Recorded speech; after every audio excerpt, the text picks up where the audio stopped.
بسم الله الرحمن الرحیم. زموږ استاسو موضوع ده د ټکنالوژي د صنف د پرازیتولوژي مضمون دی جاردیا لامبیلیا. جاردیا لامبیلیا د لومړي ځل لپاره په 1881 میلادي کال کې د لیوانهوک په واسطه چې په غایطه موادو کې ولیدل شو.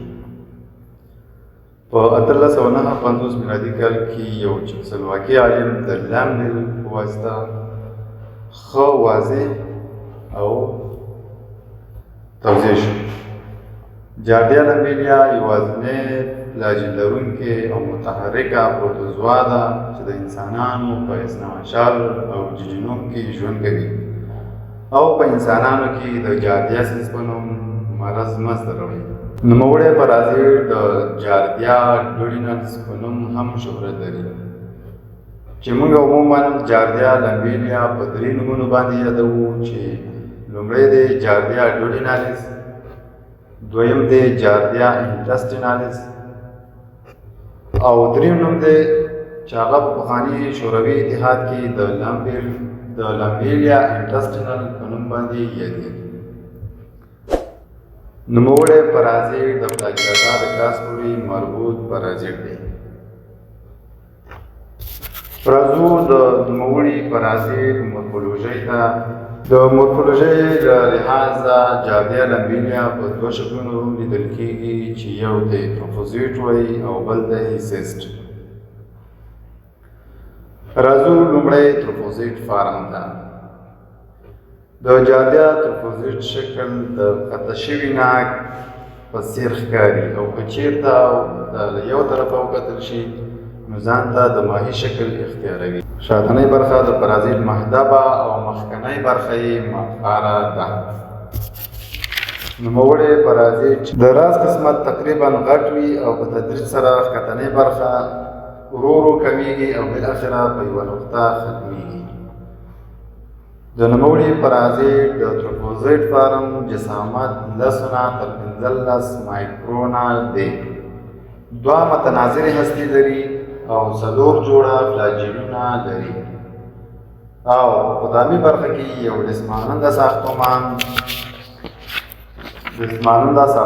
د سکنډ بیس په نوم وجود لري چې د همدې سکنډ بیس په واسطه خپل ځان د کولمو د اپیتیلیم پورې نښلوي او همدارنګه په متوسطه برخه کې یوه جوړه د راډ په څېر وجود لري چې د اکزوسټایل په نوم یادېږي.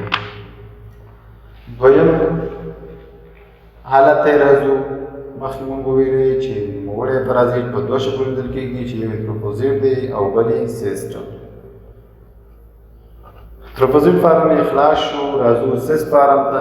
سیسټ فارم اول باید په دې باندې وپوهېږو چې تروفوزیت څه ته وایي او سیسټ څه ته وایي. مخکې هم د دې څخه مونږ یادونه کړې ده، خو بیا هم چې دلته د سیسټ او تروفوزیت خبره کېږي نو مونږ راځو تروفوزیت او سیسټ باندې خبره کوو. حالانکه چې مخکې توضیح شو. تروفوزیت مونږ وایو چې فعال شکل د پرازیت ته چې وایي تروفوزیت وایي او سیسټ هر کله چې پرازیت ته محیطي شرایط خراب شي نو ځان څخه یو کلک پوښ ته وایي یا کور ته وایي چې دغه کور یا پوښ ته د سیسټ نوم ورکول شوی دی. د جاردیا لامبیلیا سیسټ فارم چې دی دا بیضوي یا د بدن د دانې په څېر شکل ښکاري او جسامت یې دی چې 10 مایکرونه دی. 2 یا 4 هستې لري. دا هستې دوه په یو خوا کې او 2 یې په بله خوا کې وجود لري او همدارنګه د یوې جوړې اکزوسټایل لرونکی دی. پرازیت اساسي منبع د نوموړي پرازیت اساسي منبع انسان دی. په دې اخرو کې د طب علماو ثابته کړې ده او په دې عقیده دي چې د نوموړي پرازیت انساني پرازیت دی او سپین او پشکې هم په نوموړي پرازیت باندې اخته کېږي.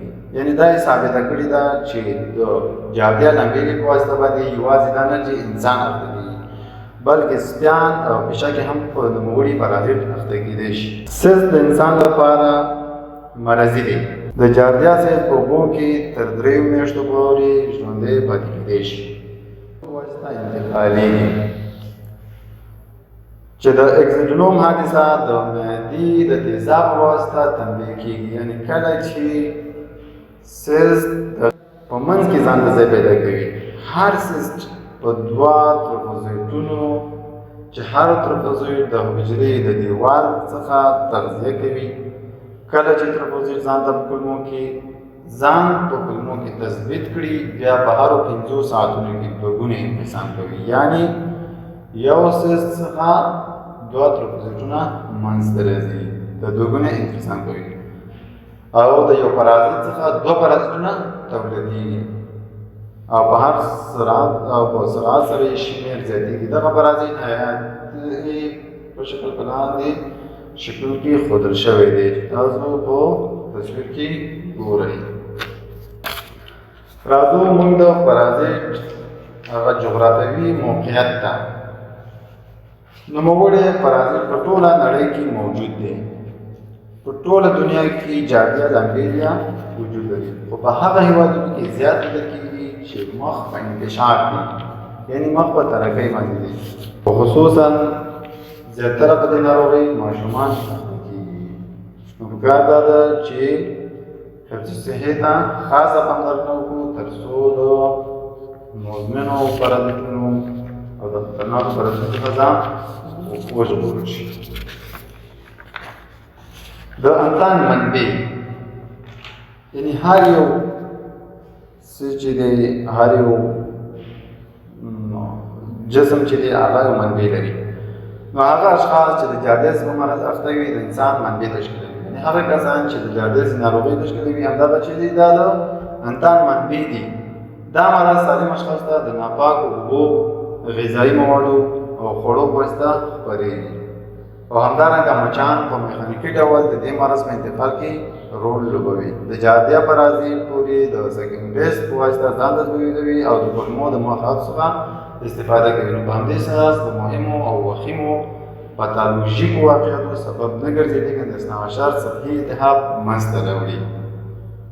یعنې د جاردیا مرض چې دی دا یو خطرناک ناروغي منځته نشي راوړی، ولې د کولمو او د کولمو د اثناعشر سطحي التهاب منځته راوړي.